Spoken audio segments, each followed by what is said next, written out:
at ActOutGames.com there. So today RadioJH Audrey challenged us to the Geocaching challenge, and we thought since it's Easter, instead of doing a normal Easter egg hunt, we could do some geocaching because that would be more fun and challenging.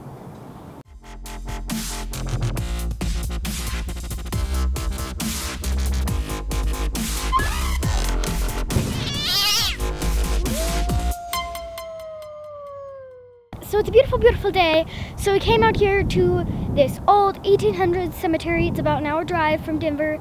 Like I said, it's really beautiful. It's really pretty out here, and I really, really love it. So we're gonna explore the cemetery a little bit and look for the geocache. It's called a spirit quest because you learn a lot about the spirits of the people that are buried here while you're looking for the geocache.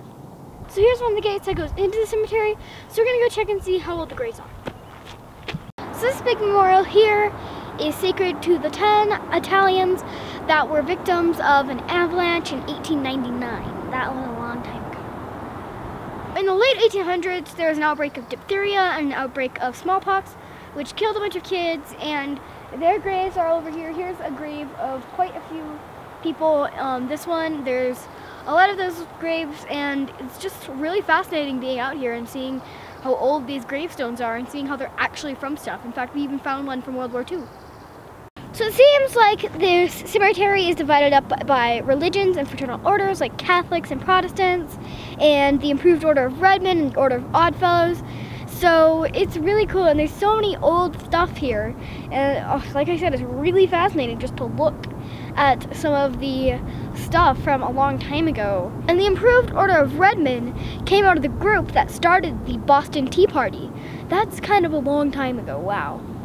This is Annie Williams, and she was born in Wales in 1902, and then she died here in Lakewood, Colorado in 2007. She lived to be like 105 years old, which is pretty old, and it's really fascinating. She must have traveled a lot if she came from Wales all the way here. And it really makes you think, because you want to know their stories and what happened to them. Like, how did she end up here and she was from Wales? Like, what happened to her? Did she travel a lot? Did she move here? Did she live here when she died, or did something happen when she was traveling? It's really fascinating. You just kind of want to know their stories and what happened to them.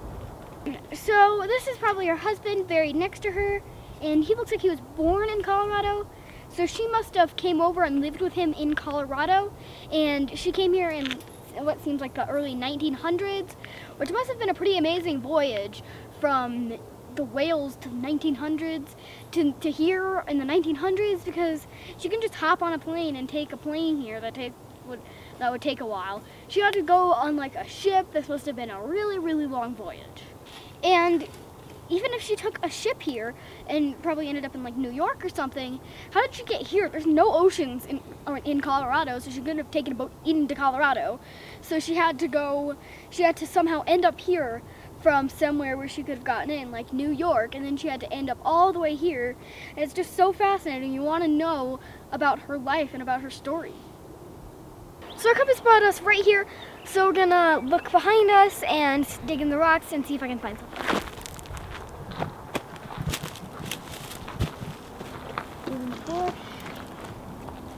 The log. Probably might be there. Perfect. There's a broken shard or something. What? A bug? Yeah, there are a couple bugs in there. What are those like?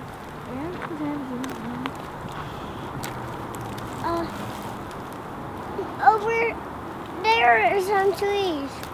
There's some trees back behind us.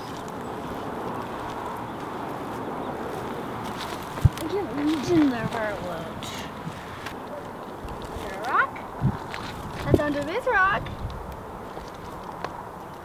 Ooh, prickly thing.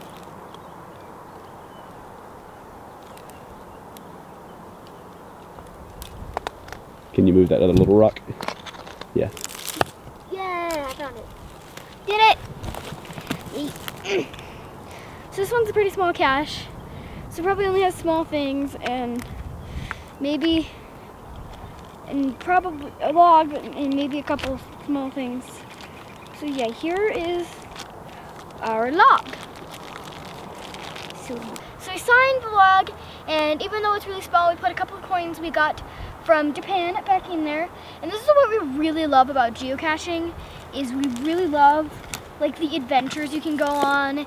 And if it weren't for this cache, we would never have come out here and never have seen this epic place. So thanks, Doug, for telling us about this cache and leading us all the way out here to this awesome place.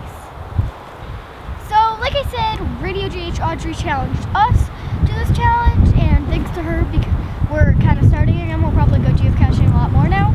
And so we're going to pass the log on since we got challenged.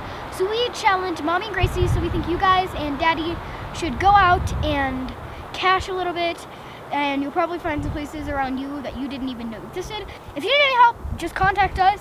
I've been geocaching for 6 years, and Dad's been geocaching for longer than I've been alive, so we can definitely tell you a thing or two about geocaching. So yeah, thank you for watching, and this is mine. Bye! It's time to press the subscribe button. Subscribe button. Subscribe button. Subscribe. Bye bye bye bye bye.